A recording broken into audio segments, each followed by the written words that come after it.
శ్రీ రామకృష్ణ ప్రభ ఛానల్ను చూడండి, మాసపత్రికను చదవండి. శ్రీమాత్రే నమః. శ్రీరామకృష్ణాయ నమః. మన దైనందిన జీవితంలో ప్రతి ఒక్కరం ఏదో ఒక ఆచారానికి, ఒక సిద్ధాంతానికి కట్టుబడి మన జీవితాన్ని సాగిస్తూ ఉంటాం. ఎన్నో సిద్ధాంతాలు ఉన్నాయి. అందులో గొప్ప సిద్ధాంతంగా ఈవెన్ శంకరాచార్యుల వారు కూడా ప్రబోధించింది అద్వైత సిద్ధాంతం. ఈ అద్వైత సిద్ధాంతంలో చూడాల్సింది ఒకటే, ఏంటంటే మొత్తము ప్రపంచమంతా బ్రహ్మస్వరూపం, భగవత్ స్వరూపం. భగవంతుడి ఆత్మే వివిధ కోణాల్లో మనకి దర్శనమిస్తోంది. ఈ యొక్క సిద్ధాంతాన్ని ఒక గురువుగారు రాజుకి బోధిస్తారు. రాజుగారికి ఆ బోధ చాలా బాగా వంట పడుతుంది. ఓహో, అయితే అంతా బ్రహ్మమయం అన్నమాట అని ఆయన ఒక పరిచారిక ఎదురవుతుంది ఆయనకి.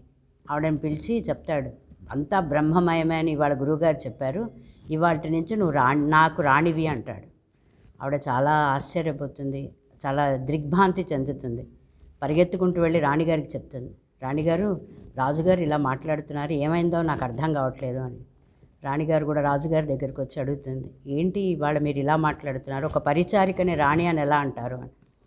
రాజుగారు చెప్తారు, ఇప్పుడే గురువుగారు చెప్పారు, అంతా బ్రహ్మమయమే, ఏమీ లేదు, ప్రపంచం అంతా భగవత్ స్వరూపం అని చెప్పారు, సో పరిచారికని నేను రాణిగా చూస్తున్నాను అని. ఆవిడ వెంటనే పరిగెత్తుకుంటూ గురువుగారి దగ్గరికి వెళ్తుంది.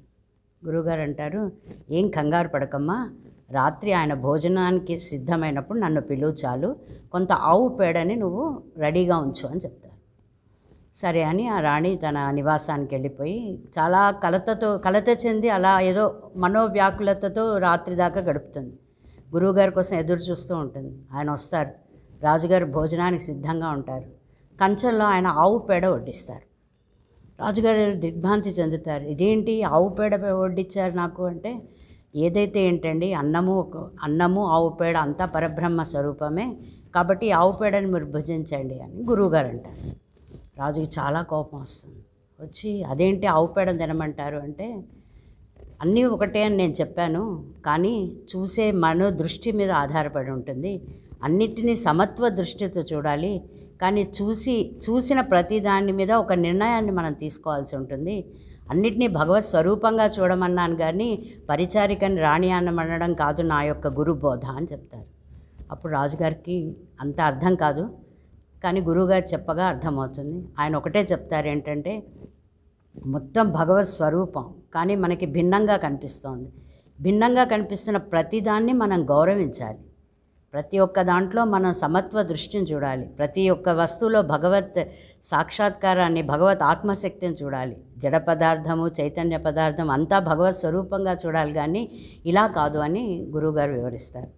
అప్పుడు రాజుగారికి చాలా జ్ఞానోదయం అవుతుంది, ఆయన మారుతారు.